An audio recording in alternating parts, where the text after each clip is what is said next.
നമസ്കാരം. ഇന്ന് നമുക്ക് ലിമിറ്റിംഗ് റിയേജന്റ് എന്താണ് എന്നൊന്ന് ഡിസ്കസ് ചെയ്യാം. ഏറ്റവും സിമ്പിളായി പറഞ്ഞാൽ ഒരു കെമിക്കൽ റിയാക്ഷനിൽ ഏറ്റവും ആദ്യം തീർന്നു പോകുന്ന റിയാക്റ്റന്റ് ഏതാണോ അതാണ് ലിമിറ്റിംഗ് റിയേജന്റ്. ബാക്കി നിൽക്കുന്ന റിയാക്റ്റന്റ് ഏതാണോ അതാണ് എക്സസ് റിയേജന്റ്.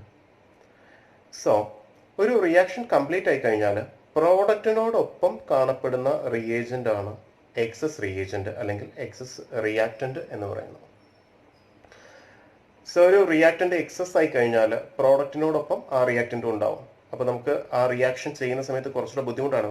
കാര്യം എന്ന് വെച്ച് കഴിഞ്ഞാൽ ആ പ്രോഡക്റ്റിനെ ഇപ്പോൾ രണ്ടും ലിക്വിഡ് സ്റ്റേറ്റ് ആണ്, ആ പ്രോഡക്റ്റും ആ എക്സസ് റിയാക്റ്റന്റും ലിക്വിഡ് സ്റ്റേറ്റ് ആണ് എന്നുണ്ടെങ്കിൽ രണ്ടിനെയും നമ്മൾ എന്ത് ചെയ്യണം, സെപ്പറേറ്റ് ചെയ്ത് മാറ്റാൻ ടെക്നിക്സ് യൂസ് ചെയ്യേണ്ടി വരും. അതിനായിട്ട് നമ്മൾ ക്രോമറ്റോഗ്രാഫി ടെക്നിക്കോ അങ്ങനെയുള്ള എന്തെങ്കിലും ടെക്നിക്ക് യൂസ് ചെയ്തിട്ട് പ്രോഡക്റ്റിനെ സെപ്പറേറ്റ് ചെയ്ത് പ്യൂരിഫൈ ചെയ്ത് മാറ്റേണ്ട അവസ്ഥ നമുക്കുണ്ടാവും.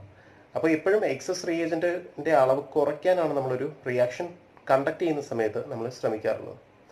സോ സിംപിളി പറഞ്ഞു കഴിഞ്ഞാൽ ഇത്രയേ ഉള്ളൂ, ലിമിറ്റിംഗ് റിയാക്റ്റന്റും എക്സസ് റിയാക്റ്റന്റും. നമുക്ക് ഇതിന്റെ ലിമിറ്റിംഗ് റിയാക്റ്റന്റിന് ഒരു എക്സാമ്പിൾ നമുക്ക് നോക്കാം. ഇവിടെ നിങ്ങൾക്ക് നോക്കിയാൽ കാണാൻ പറ്റുന്ന ഒരു കാര്യം, ഏറ്റവും സിമ്പിളായിട്ട് നിങ്ങൾക്ക് അറിയാവുന്ന ഒരു കാര്യമാണ്, ഹൈഡ്രജനും ഓക്സിജനും കമ്പൈൻ ചെയ്താണ് എന്തുണ്ടാവുന്നത്, വാട്ടർ ഉണ്ടാവുന്നത്. രണ്ട് ഹൈഡ്രജൻ ഒരു ഓക്സിജനുമായിട്ട് കോവാലന്റ് ബോണ്ട് വഴി കമ്പൈൻ ചെയ്തിട്ടാണ് എന്താ വാട്ടർ ഉണ്ടാകുന്നത്, ഒരു മോളിക്യൂൾ വാട്ടർ ഉണ്ടാകുന്നത്. സോ ഇവിടെ ആകെ 8 ഹൈഡ്രജനും ഉണ്ട്, 3 ഓക്സിജനും ഉണ്ട്. നമുക്കറിയാം ഹൈഡ്രജനും ഓക്സിജനും തമ്മിൽ ചേർന്ന് വാട്ടർ ഉണ്ടാവണം എന്നുണ്ടെങ്കിൽ 2 ഹൈഡ്രജൻ, ഒരു മോളിക്യൂൾ വാട്ടറിന് എത്ര, 2 ഹൈഡ്രജനും ഒരു ഓക്സിജനും വേണം. അതുപോലെ ഈ 2 ഹൈഡ്രജനും ഈ ഒരു ഓക്സിജനും ചേർന്നിട്ട് എന്തുണ്ടാവും, അടുത്ത മോളിക്യൂൾ വാട്ടർ. ഇവിടെയും 2 ഹൈഡ്രജനും ഈ ഒരു ഓക്സിജനും ചേർന്ന് വാട്ടർ ഉണ്ടാവും. സോ ഈ കാണുന്ന 2 ഹൈഡ്രജൻ എക്സസ് ആണ്. ഓക്കെ, സോ ഹൈഡ്രജൻ എന്ന് പറയുന്നതാണ് ഇവിടെ എന്ത്, എക്സസ് റിയേജന്റ്. ഓക്കെ, സോ ഹൈഡ്രജന്റെ കൂടെ നിൽക്കുന്ന ആരാണ്, ഓക്സിജൻ. അതാണ് ലിമിറ്റിംഗ് റിയേജന്റ്. നോക്കുക, ഞാൻ നേരത്തെ പറഞ്ഞതുപോലെ തന്നെ എക്സസ് റിയേജന്റ് ഹൈഡ്രജൻ ആണ്. സോ അത് പ്രോഡക്റ്റ് ആയിട്ടുള്ള വാട്ടറിന്റെ കൂടെ വന്നു. നമുക്ക് 2 ഹൈഡ്രജനും കൂടെ എന്തിന്റെ കൂടെ, നമ്മുടെ വാട്ടറിന്റെ കൂടെ വന്നിട്ടുണ്ട്. സോ നമുക്ക് എങ്ങനെയും പറയാം, അതായത് ഒരു ഓക്സിജൻ കൂടി ഉണ്ടായിരുന്നു എന്നുണ്ടെങ്കിൽ അവിടെ 4 മോളിക്യൂൾ വാട്ടർ ഉണ്ടായിരുന്നു. അപ്പോൾ എന്തിന്റെ കുറവുകൊണ്ട് അവിടെ 4 മോളിക്യൂൾ ഉണ്ടാവുന്നത്, ഒരു ഓക്സിജന്റെ കുറവുണ്ട്. സോ ഓക്സിജനാണ് അവിടുത്തെ ലിമിറ്റിംഗ് റിയേജന്റ് എന്ന് പറയുന്നത്. ഇതുമായിട്ട് ബന്ധപ്പെട്ട പ്രോബ്ലംസ് വളരെ ഇമ്പോർട്ടൻ്റ് ആണ്. നമുക്കൊരു പ്രോബ്ലം നോക്കാം.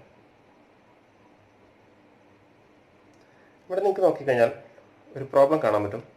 What mass of carbon dioxide can be produced by the reaction of 8 grams of CH4 with 48 grams of O2 according to the equation below? CH4 plus 2O2 gives CO2 plus 2H2O. ഇവിടെ നമുക്ക് ഈ problem ചെയ്യുന്നതിന് മുന്നേ നമ്മൾ അറിയേണ്ട ഒരു കാര്യം, ഇവിടെ ബാലൻസ്ഡ് കെമിക്കൽ ഇക്വേഷൻ തന്നിട്ടുണ്ട്. ചില ക്വസ്റ്റ്യനുകളിൽ ബാലൻസ്ഡ് കെമിക്കൽ ഇക്വേഷൻ തരില്ല, വെറും ഒരു കെമിക്കൽ ഇക്വേഷൻ തന്നേക്കും, അൺബാലൻസ്ഡ് ആയിട്ടുള്ള ഒരു കെമിക്കൽ ഇക്വേഷൻ തന്നേക്കും.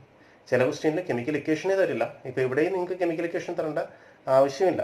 ശരിക്കും പറഞ്ഞാൽ ക്വസ്റ്റ്യനിൽ വേണമെന്നുണ്ടെങ്കിൽ കമ്പസ്റ്റൻ ഓഫ് മീതെയിൻ എന്ന് ജസ്റ്റ് ഒന്ന് മെൻഷൻ ചെയ്താൽ മതി. ബിക്കോസ് നമുക്കറിയാം മീതെയിൻ കമ്പസ്റ്റൻ നടക്കുന്ന സമയത്ത് ഓക്സിജനുമായിട്ട് കമ്പൈൻ ചെയ്യുന്ന സമയത്ത് എന്തൊക്കെയാണ് ഉണ്ടാവുന്നത്, കാർബൺ ഡൈ ഓക്സൈഡും വാട്ടറുമാണ് ഉണ്ടാകുന്നത് എന്നുള്ളത് നമുക്ക് അറിയാം. ഏതൊരു ഹൈഡ്രോ കാർബൺ ഓക്സിജനുമായിട്ട് കമ്പൈൻ ചെയ്ത് കഴിഞ്ഞാലും റിയാക്ട് ചെയ്ത് കഴിഞ്ഞാലും ഉണ്ടാകുന്ന കാർബൺ ഡൈ ഓക്സൈഡും വാട്ടറുമാണ്.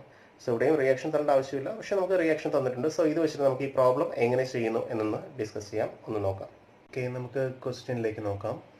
ക്വസ്റ്റ്യനില്ല 8 ഗ്രാം CH4ഉം 48 ഗ്രാം O2വും കൂടെ റിയാക്ട് ചെയ്താൽ എത്ര ഗ്രാം കാർബൺ ഡൈ ഓക്സൈഡ് ഉണ്ടാവും എന്നാണ് ചോദിച്ചിരിക്കുന്നത്.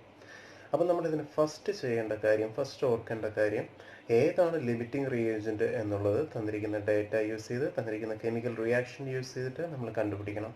അതെങ്ങനെയാണ് എന്ന് നമുക്കൊന്ന് നോക്കാം. തന്നിരിക്കുന്ന കെമിക്കൽ റിയാക്ഷൻ ഇതാണ്, CH4 plus 2O2 gives CO2 plus 2H2O. നമ്മൾ ആദ്യം ചെയ്യേണ്ടത് ഇതിൽ ഓരോ ആൾക്കാരുടെയും മോളിക്കുലാർ മാസ് കറക്റ്റായിട്ട് കണ്ടുപിടിച്ച് അതിനെ ഗ്രാമിലേക്ക് നമ്മൾ കൺവേർട്ട് ചെയ്യുന്നു. അതായത് ഗ്രാമിലേക്ക് ഡയറക്റ്റ് പറഞ്ഞാൽ മതി. സോ CH4ന്റെ മോളിക്കുലാർ മാസ് 16 ഗ്രാം ആണ്. ഒരു കാർബണിന് 12 ആണ് മോളിക്കുലാർ മാസ്, 4 ഹൈഡ്രജന് 1 വെച്ചിട്ട് 4, അതായത് 16 ആണ് മോളിക്കുലാർ മാസ്. നമ്മൾ അതിന് ഗ്രാമിൽ പറഞ്ഞ് 16 ഗ്രാം എന്നെടുക്കുന്നു. അതുപോലെ ഒരു ഓക്സിജന്റെ മാസ് 16 ഗ്രാം ആണ്. O2 ആകുമ്പോൾ അത് 32 ഗ്രാമായി. 2 O2 ആകുമ്പോഴത്തേക്ക് എത്രയായി, 64 ഗ്രാമായി.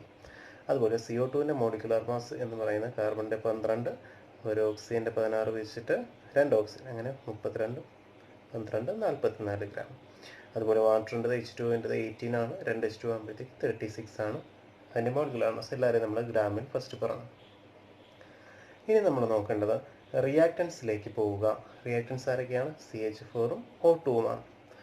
നമുക്ക് പറയാൻ പറ്റും 16 ഗ്രാം CH4 64 ഗ്രാം O2വുമായിട്ട് റിയാക്ട് ചെയ്താൽ അവിടെ റിയാക്ഷൻ കംപ്ലീറ്റ് ആയിട്ട് നടക്കും.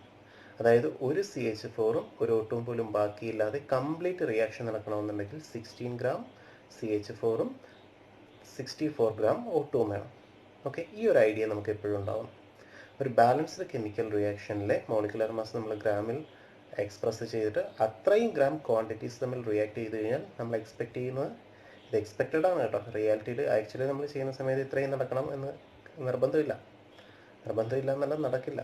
ഓക്കെ, സോ ഇവിടെ കംപ്ലീറ്റ് ആയിട്ട് ഇവിടെ റിയാക്ഷൻ നടക്കണമെന്നുണ്ടെങ്കിൽ 16 ഗ്രാം CH4ന് 64 ഗ്രാം O2 വേണം എന്നുണ്ടെങ്കിൽ 1 ഗ്രാം CH4ന് എത്ര O2 വേണ്ടി വരും? 64/16, അത്രയും ഗ്രാം, അതായത് 4 ഗ്രാം O2 വേണ്ടി വരും. എന്തിനു വേണ്ടിയാ? കംപ്ലീറ്റ് ആയിട്ട് അവിടെ കെമിക്കൽ റിയാക്ഷൻ നടക്കാൻ വേണ്ടി. അങ്ങനെയാണെന്നുണ്ടെങ്കിൽ 8 ഗ്രാം, ഒരു ക്വസ്റ്റിനെ തന്നിരിക്കുന്ന എത്രയാ? 8 ഗ്രാം CH4 ആണ്. 8 ഗ്രാം CH4ന് എത്ര വേണ്ടി വരും? 1 ഗ്രാമിന് എത്രയാ? 1 ഗ്രാം CH4ന് 4 ഗ്രാം O2 വേണം. അങ്ങനെയാണെങ്കിൽ 8 ഗ്രാം CH4ന് 8 × 4 that is 32 gram, 32 gram O2 വേണം. എന്തിനാ? കംപ്ലീറ്റ് ആയിട്ട് കെമിക്കൽ റിയാക്ഷൻ നടക്കണമെന്നുണ്ടെങ്കിൽ. അപ്പോൾ ഒരു ക്വസ്റ്റ്യനിൽ തന്നിരിക്കുന്നത് എത്രയാണ്? 48 ഗ്രാം O2 എന്നാണ്. നമുക്കിവിടെ എത്ര മതി ആക്ച്വലി? ക്വസ്റ്റ്യൻ തന്നിരിക്കുന്നത് 8 ഗ്രാം CH4 ആണ്. അപ്പോൾ 8 ഗ്രാം CH4 നമ്മൾ ചെയ്തപ്പോൾ നമുക്ക് കിട്ടിയത് 32 ഗ്രാം ഓക്സിജൻ മതി എന്നാണ്. പക്ഷെ അവർ ക്വസ്റ്റ്യൻ 48 ഗ്രാം തന്നിട്ടുണ്ട്. അങ്ങനെയാണെന്നുണ്ടെങ്കിൽ നമുക്ക് ക്ലിയർ ആയിട്ട് മനസ്സിലായല്ലോ, 16 ഗ്രാം അവർ അധികം തന്നേക്കുന്നത്. എന്ത്? O2. അപ്പോൾ ഏതാ എക്സസ് റിയേജൻറ്റ്? O2 ആണ് എക്സസ് റിയേജൻറ്റ്. അപ്പോൾ ഏതാ ലിമിറ്റിംഗ് റിയേജൻറ്റ്? CH4 ആണ് ലിമിറ്റിംഗ് റിയേജൻറ്റ്. സോ ക്വസ്റ്റ്യനിൽ അവർ തന്നിരിക്കുന്നത് 48 ഗ്രാം O2 ആണ്. പക്ഷെ നമുക്ക് ആവശ്യമുള്ളത് 32 ഗ്രാം O2 മാത്രം മതി. അതുകൊണ്ട് തന്നെ O2 is the excess reagent. ഇനി എത്ര ഗ്രാം എക്സസ് ആയി? 16 ഗ്രാം അധികം അവർ തന്നേക്കുന്നത്.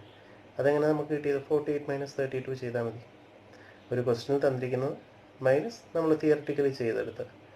ഓക്കെ, അതായത് നമുക്ക് വേണ്ടുന്നത് O2ൻ്റെ കേസല്ല, നമുക്ക് വേണ്ടുന്നത് ലിമിറ്റിംഗ് റിയേജൻറ്റ് ആരാണെന്നുള്ളതാണ്. CH4 ആണ് ലിമിറ്റിംഗ് റിയേജൻറ്റ്.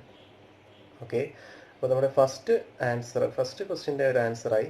ക്വസ്റ്റ്യൻ ചോദിച്ചിട്ടില്ല എന്നുണ്ടെങ്കിലും ഫസ്റ്റിൽ ഐഡൻറ്റിഫൈ ചെയ്യുന്ന ഒരു ക്വസ്റ്റ്യൻ ഇതാണ്, ഏതാണ് ലിമിറ്റിംഗ് റിയേജൻറ്റ് എന്നുള്ളത്. അതിൻ്റെ ആൻസർ നമുക്ക് കിട്ടിയിട്ടുണ്ട്, ഏതാണ്? CH4 ആണ് ലിമിറ്റിംഗ് റിയേജൻറ്റ്. ഇനി അവരുടെ ക്വസ്റ്റ്യൻ്റെ ആൻസർ, ഈ തന്നിരിക്കുന്ന ക്വസ്റ്റ്യൻ്റെ ആൻസർ നമുക്ക് കറക്റ്റായിട്ട് പറയണമെന്നുണ്ടെങ്കിൽ ലിമിറ്റിംഗ് റിയേജൻറ്റ് ഏതാണെന്ന് ഐഡൻറ്റിഫൈ ചെയ്തിട്ടേ പറയാൻ പറ്റുള്ളൂ. സോ നമ്മൾ ലിമിറ്റിംഗ് റിയേജൻറ്റ് ഐഡൻറ്റിഫൈ ചെയ്ത് കഴിഞ്ഞു, CH4 ആണ്. അപ്പോൾ CH4ൻ്റെ അളവ് വെച്ചിട്ടാണ് നമ്മൾ എത്ര CO2 ഉണ്ടെന്ന് കണ്ടുപിടിക്കേണ്ടത്. ഒരു കാരണവശാലും O2ൻ്റെ അളവ് വെച്ച് CO2 കണ്ടുപിടിക്കരുത്, അത് എക്സസ് റിയേജൻ്റ് ആണ്. CH4 ആണ് ഇവിടെ ലിമിറ്റിംഗ് റിയേജൻറ്റ്. ഏതൊരു റിയാക്ഷനിലും ലിമിറ്റിംഗ് റിയേജൻ്റെ അളവ് വെച്ച് മാത്രമേ എന്ത് കണ്ടുപിടിക്കാവുള്ളൂ? പ്രോഡക്റ്റിൻ്റെ അളവ് കണ്ടുപിടിക്കാൻ പാടുള്ളൂ. സോ ഇനി നമ്മൾ നേരത്തെ ചെയ്തതുപോലെ തന്നെ വ്യത്യാസമൊന്നുമില്ല. 16 ഗ്രാം O2 എത്ര ഗ്രാം CO2 പ്രൊഡ്യൂസ് ചെയ്യും? 44 ഗ്രാം CO2 പ്രൊഡ്യൂസ് ചെയ്യും. അങ്ങനെയാണെന്നുണ്ടെങ്കിൽ 1 ഗ്രാം CH4 എത്ര പ്രൊഡ്യൂസ് ചെയ്യും? 44/16, that is 2.75 gram CO2 produce ചെയ്യും. അങ്ങനെയാണെന്നുണ്ടെങ്കിൽ ക്വസ്റ്റ്യൻ തന്നിരിക്കുന്ന 8 ഗ്രാം CH4 എത്ര പ്രൊഡ്യൂസ് ചെയ്യും? 8 × 2.75, അതായത് 22 ഗ്രാം CO2 പ്രൊഡ്യൂസ് ചെയ്യും. സോ ഈ തന്നിരിക്കുന്ന ക്വസ്റ്റ്യൻ്റെ ആൻസർ ഇതാണ്, 8 ഗ്രാം CH4 22 ഗ്രാം CO2 ആണ് പ്രൊഡ്യൂസ് ചെയ്യുന്നത്. സോ ഇങ്ങനെയാണ് ലിമിറ്റിംഗ് റിയേജൻറ്റിൻ്റെ പ്രോബ്ലം ഡീറ്റെയിൽഡ് ആയിട്ട് നമ്മൾ ചെയ്യുന്നത്. ഓക്കെ.